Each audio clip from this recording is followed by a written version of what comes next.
같이 기도함으로 새벽기도 시작합니다. 하나님의 말씀이 들려지기 원합니다. 그냥 글자가 아니라 눈에 보이는 성경 말씀이 아니라 거기서 하나님의 참뜻과 하나님의 마음을 볼 수 있기 원합니다. 예수님 이름 받들어 기도합니다. 아멘. 오늘은 누가복음 1장 57절에서 80절입니다. 누가복음 1장 57절에서 80절입니다. 엘리사벳이 해산할 기한이 차서 아들을 낳으니 이웃과 친족이 주께 해서 그를 크게 긍휼히 여기심을 듣고 함께 즐거워하더라. 8일이 되매 아이를 할례하러 와서 그 아버지의 이름을 따라 사가랴라 하고자 하더니 그 어머니가 대답하여 이르되 아니라 요한이라 할 것이다 하매 그들이 이르되 네 친족 중에 이 이름으로 이름한 이가 없다 하고 그의 아버지께 몸짓하여 무엇으로 이름을 지으려 하는가 물으니 그가 서판을 달라 하여 그 이름을 요한이라 쓰매 다 놀랍게 여기더라. 이에 그 입이 곧 열리고 혀가 풀리며 말을 하여 하나님을 찬송하니 그 근처에 사는 자가 다 두려워하고 이 모든 말이 온 유대 산골에 두루 퍼지매 듣는 사람이 다 이 말을 마음에 두으며 이르되 이 아이가 장차 어찌 될까 하니 이는 주의 손이 그와 함께 하심이로라. 그에 붙인 사가랴가 성령의 충만함을 받아 예언하여 이르되 찬송하리로다 주 이스라엘의 하나님이여 그 백성을 돌보사 속량하시며 우리를 위하여 구원의 뿔을 그의 종 다윗의 집에 일으키셨으니 이것은 주께서 예로부터 거룩한 선지자의 입으로 말씀하신 바와 같이 우리 원수에게서와 우리를 미워하는 모든 자의 손에서 구원하시는 일이라. 우리 조상을 긍휼히 여기시며 그 거룩한 언약을 기억하셨으니 곧 우리 조상 아브라함에게 하신 맹세라. 우리가 원수의 손에서 건지심을 받고 종신토록 주의 앞에서 성결과 의로 두려움이 없이 섬기게 하리라 하셨도다. 이 아이여 네가 지극히 높으신 이의 선지자라 일컬음을 받고 주 앞에 앞서가서 그의 길을 준비하여 주의 백성에게 그 죄사함으로 말미암는 구원을 알게 하리니 이는 우리 하나님의 긍휼로 인함이라. 이로써 돋는 해가 위로부터 우리에게 임하여 어둠과 죽음의 그늘에 앉은 자에게 비치고 우리 발을 평강의 길로 인도하시리로다 하니라. 아이가 자라며 심령이 강하여지며 이스라엘에게 나타나는 날까지 빈들에 있으니라. 오늘부터 이제 누가복음의 말씀이죠. 이 사가랴 세례 요한의 아버지예요. 세례 요한의 아버지가 이 놀라운 그 천사의 수태고지의 이야기를 잘 믿지 못하죠. 그리고 결국은 이제 한마디도 못하더니 임신하는 동안에 아이가 태어나니까 이제 9개월 후에 자신이 쏟아내는 이야기가 이 사가랴의 예언이에요. 그래서 입이 터지자마자 68절에 찬송하리로다 주 이스라엘의 하나님이요. 이 말이 얼마나 이 가슴 벅찬 일이겠어요. 하나님이 아기를 못 낳던 부부에게 아이를 주시고 또 예수님을 앞서서 바로 그의 길을 닦기 위한 선지자로서 자신의 아들을 택하셨다. 아들을 주셨다. 이게 이제 믿어지고 그 안에서 정말 확신이 돼서 터져나오는 말이니까 이게 얼마나 대단한 말로 이야기하겠어요. 찬송하리로다 주 이스라엘의 하나님이요. 이 사가랴라는 이름이 무슨 뜻인지 아십니까? 하나님은 기억하신다라는 뜻이에요. 무엇을 기억하신다라는 것입니까? 지금 로마 제국에 시달리고 헤롯이라는 이방인 왕이 다스리고 있는 이때에 다윗의 후손이 다시 와서 그 땅을 회복하고 하나님의 영광을 드러낼 것이다. 하나님은 기억하신다.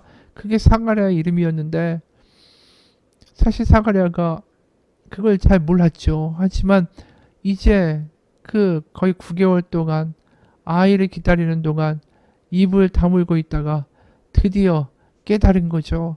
그러면서 아이의 이름을 요한이라고 짓는 거 아닙니까? 요한이라는 이름은 여호와는 자비로우시다. 이런 말이에요. 결국 사가랴나 요한의 이름이 말하는 것, 그리고 사가랴의 예언, 찬양이 말하는 것, 하나님은 결국 모든 걸 기억하시고 하나님이 이 땅 가운데 눈물을 닦아주기 위하여 그분의 아들 메시아를 보내셨다. 이 이야기를 선포하고 있는 거죠. 그래서 67절에 성령의 충만함을 받아 사가랴가 예언했다라고 이야기해요. 찬양했다라고 이야기하는 거죠. 하나님이 기억하셨다. 하나님이 이제 그 메시아를 이 땅 가운데 보내셨다. 그 너무나도 기쁜 그 마음이, 벅찬 기대가 거기에 얼마나 드러나 있는지 몰라요. 이 사가랴의 노래. 유명한 찬양 사역자가 쓴 책 중에 이런 이야기가 있습니다. 존이라는 이름을 가진 애가 고등학교에 있었대요. 그 둘이 있었습니다. 한 아이는 모범생이었고 다른 아이는 똑같은 존인데 말썽꾸러기였어요. 1년에 한 번씩 부모님과 선생님이 상담하는 날이 있었는데 존의 어머니가 찾아왔습니다. 저희 아들 존이 학교 생활이 어떻습니까? 선생님은 만면에 미소를 띠고 저희 반에 존이와 같은 아이가 있다는 게 얼마나 자랑스러운지 모릅니다. 이 아이로 말미암아 저희 반 아이들이 다 힘을 얻습니다. 앞으로 하나님이 어떻게 쓰게 되실까 기대가 됩니다. 존이의 어머니를 만나게 되어 반갑습니다. 이 선생님은 자신이 만난 어머니가 이 모범생 존이의 어머니라고 착각한 거죠. 그 다음날 말썽꾸러기 존이가 선생님을 찾아왔어요. 선생님, 어제 선생님께서 우리 어머니에게 해주신 말을 들었습니다. 지금까지 살면서 단 한 번도 저에게 용기를 주는 사람이 없었죠. 한 번도 저를 인정해 주는 사람이 없었죠.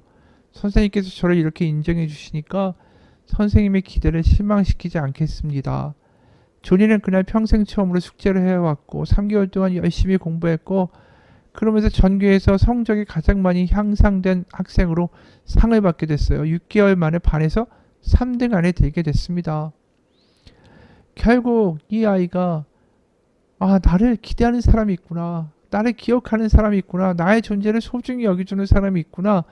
그걸 알았을 때 얼마나 감동합니까? 오늘 사가랴가 그거예요. 하나님이 기억하신다. 말로는 이름으로는 그랬는데 정말 천사를 만나고 성령의 감동함을 받으니까 이거 하나님이 정말로 살아계시고 기억하시고 우리 잊지 않으셨구나. 그러면서 그 수많은 감동의 예언들이 그 입술을 통하여 터져 나오죠. 그래서 70절에 이것은 주께서 예로부터 거룩한 선지자의 입으로 말씀하신 바와 같이 사가랴가 너무 달라졌죠. 그 구약에 나와 있는 모든 하나님의 이야기가 이제 정말 살아있는 약속으로 꿈틀꿈틀대기 시작한 거예요. 사가랴의 마음속에서. 그래서 69절에 우리를 위하여 구원의 뿔을 그의 종 다윗의 집에 일으키셨으니 이건 예언서에 나와 있는 다윗에 대한 예언에 대한 이야기이기도 하고 또 구원의 뿔 바로 하나님이 다윗의 자손 중에 메시아를 통하여 구원하시겠다는 그 바로 선지자들의 예언이 이루어졌다. 라면서 그 구약에 나와 있는 말씀들이 이제 우리 가운데 다시 성취된다. 그러면서 막 기쁨으로 이야기하는 거죠. 71절에 우리 원수에게서와 우리를 미워하는 모든 자의 손에서 구원하시는 일이 벌어질 것이다. 그러면서 72절에 우리 조상을 긍휼히 여기시며 그 거룩한 언약을 기억하셨으니 거룩한 언약이 뭐죠? 바로 아브라함. 73절 곧 우리 조상 아브라함에게 하신 맹세로 창세기부터 다윗의 이야기 예언서에 이르기까지 구약의 모든 책들에 쓰여 있는 글씨와 말씀들이 다 사실로 꿈틀꿈틀 다 연결되어 이제 하나의 말씀으로 파노라마처럼 사가랴의 눈앞에 보여지는 거죠. 창세기 12장에서 아브라함이 내가 너로 큰 민족을 이루고 내게 복을 주어 내 이름을 창대하게 하리니 너는 복이 될지라. 바로 그 아브라함의 창세기의 복, 또 역사서에 등장하는 다윗, 또 수많은 그 다윗의 후손에 대한 예언이 적힌 예언서들, 그리고 또 마지막 시대에 엘리야 같은 선지자가 주의 길을 닦을 것이다 라는 말라기의 이야기까지 그 모든 게 이제 완전히 다 관통되고 있는 거죠. 실제로 사가랴한테 가브리엘 천사가 나타나서 이런 이야기를 했을 때 그가 잘 몰랐죠. 17절 그가 또 엘리야의 심령과 능력으로 주 앞에 먼저 와서 아버지의 마음을 자식에게 거스르는 자를 의인의 슬기에 돌아오게 하고 주를 위하여 세운 백성을 준비하리라. 이게 말라기에 나와 있는 이야기예요. 그리고 그 일을 하기 위하여 세례 요한이 지금 너의 아내 속에 잉태되었다라는 거죠. 이게 얼마나 놀라운 일인지 모르겠어요. 사가랴가 드디어 하나님의 모든 말씀이 성취된다. 하나님이 우리를 기억하신다. 그 감동으로 지금 예언하고 노래하고 있는 거죠. 여러분, 우리도 하나님의 말씀을 읽을 때 이런 감동들이 좀 있었으면 좋겠어요. 아, 이게 드디어 성취되고 이게 살아있는 말씀이구나. 이게 그냥 글씨로 써있는 말씀이 아니라 우리를 위한 하나님의 뜻이구나. 그런 가슴이 불타고 뜨겁고 격동되는 그러한 역사를 지금 67절에서 그 부친 사가랴가 성령의 충만함을 받아서 이루어졌다라고 하는 거 아닙니까? 우리도 하나님의 말씀을 읽을 때 정말로 성령의 충만함을 가지고 그 말씀이 살아 숨쉬고 움직이는 역사들을 좀 경험했으면 좋겠습니다. 어떤 분이 이 큐티를 하면서 이런 이야기를 합니다. 그분이 이제 큐티를 하면서 읽은 본문이 예레미야 30장 17절이었어요. 여호와의 말씀이니라 그들이 쫓겨난 자라 하매 시온을 찾는 자가 없은즉 내가 너의 상처로부터 새살이 돋아나게 하며 너를 고쳐주리라. 분명히 과거에 그 남유다의 백성에 대한 이야기 아닙니까? 그런데 그 말씀을 곱씹는데 갑자기 마음에 감동이 되더라는 거예요. 그러면서 이런 글을 썼어요. 사람들이 우리에게 던진 거짓된 말, 억울한 말, 독한 말, 무례한 말들이 우리 가슴 속에 남아 두고두고 상처가 될 때가 많다. 그렇게 우리는 그런 상처를 잊지 못하고 마음에 품고 묵상하기 때문에 더 괴롭다. 사람이 준 상처는 하나님의 말씀으로 밖에는 치료할 수 없다. 오늘 말씀처럼 그들은 쫓겨난 자라 하매 시온을 찾는 자가 없은즉 내가 너의 상처로부터 새살이 돋아나게 하고 너를 고쳐주리라. 그 말씀대로 하나님의 말씀을 정기적으로 읽고 묵상할 때 분명히 그곳에 회복이 있을 것이다. 교회 안에 보면 자기는 남보다 상처가 많고 힘든 삶을 사니까 다들 나한테 잘해줘야 된다라는 불평불만하는 분들이 있다. 그렇지 않으면 쉽게 삐지고 늘 상처받을 준비를 하고 사는 사람들이 있는데 그런 분들은 어떻게 잘해줘도 늘 상처받는다. 하지만 아기 때가 지나면 스스로 밥을 떠먹을 수 있듯이 하나님의 말씀 가운데 치유되다 보면 달라진다. 그 상처를 고치시는 하나님, 그 상처로부터 새살이 돋아나게 하시는 하나님, 그러면서 하나님의 말씀을 들을 때 우리 가운데 분명히 치유는 일어난다. 우리가 하나님의 말씀 앞에 엎드려서 우리의 모든 걸 해결받아야 되고 해결해야 된다. 우리의 아픔과 우리의 슬픔과 우리의 두려움과 우리의 상처를 100% 이해 가능하게 우리가 설명할 수 없고 그것을 설명한들 누가 다 이해할 수 있으랴?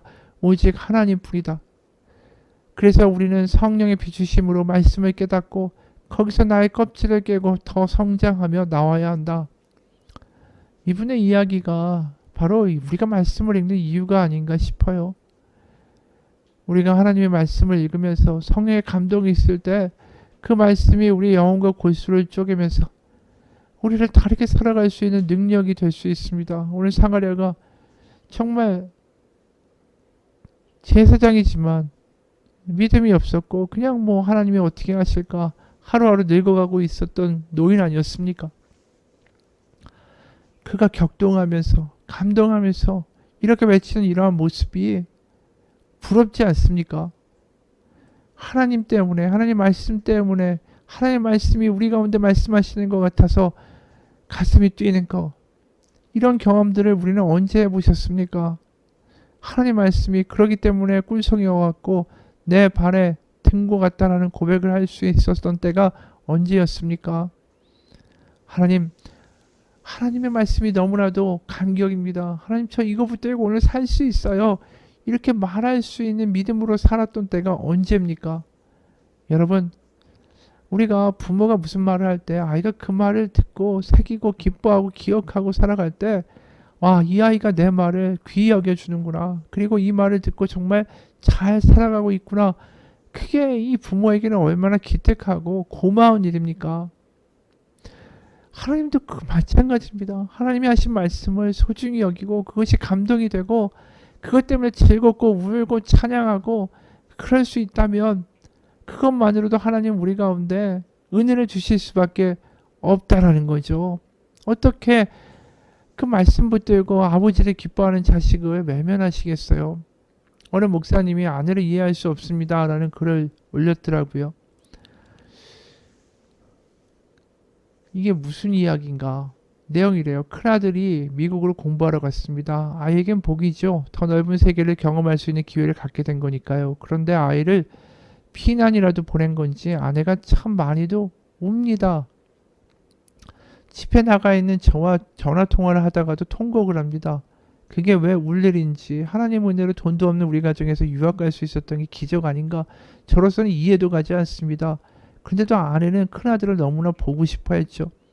저는 어차피 공부하러 갔고 비행기 값도 비싼데 방학 때 한국에 오지 말고 미국에 있어. 그리고 알바나 해. 이랬습니다. 그런데 아내가 어떻게든 한국에 오게 하자고 난립니다. 제가 반응을 보이지 않으니까 그러면 자신이 미국에 갔다 오겠다라고 말합니다. 아내가 가나 아들이 오나 비행기 값은 결국 똑같은데도 말입니다. 결국 제가 지고 말았죠. 아들이 미국에서 한국으로 오는 것으로 결론을 내렸습니다. 방학 때 아이가 오는 날이 잡혔는데 아내한테 또 이상한 징후가 나타났죠. 시간이 너무 안 간다는 겁니다.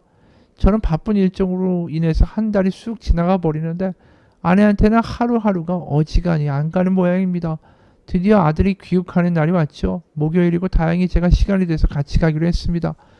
근데 너무 일찍 출발하려고 하는 겁니다. 3시쯤 출발해도 넉넉한데 2시에 가자는 겁니다. 아니 시간을 그렇게 뭐 이렇게 일찍 가서 기다리고 있느냐고 3시에 가자고 했습니다.